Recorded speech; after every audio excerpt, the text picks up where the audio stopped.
Alright, so we're going to do some sledgehammer work on the tire, ropes, and kettlebells, and planks. So I'm going to do 50 kettlebell swings, 30 sledgehammer on the tire, 30 reps on the right side, and the next round I'll do it on the left side, and then 30 reps of the rope plus a 60-second plank. That'll be one round.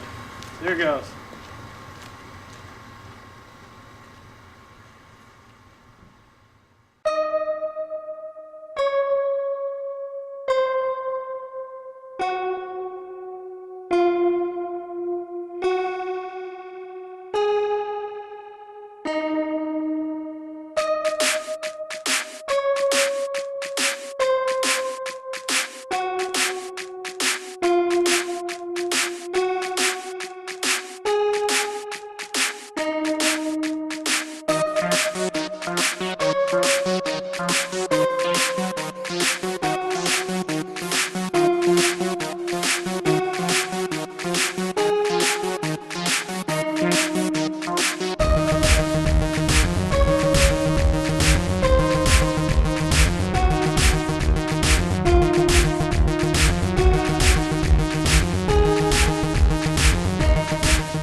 All right, so a minute rest, and do it all over.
about 4 minutes per round, plus rest, so 5 minutes total. So theoretically, if we do it right, should be 20 minutes.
That's how you do cardio. Strength, very little rest. Get your heart rate up and you're doing strength training at the same time. Best way to do exercise.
Well, that's it, guys. So if you like the videos I put out, feel free to subscribe. It helps. Also, thumbs up if you like it. And if you have any questions, comment below. See you guys later.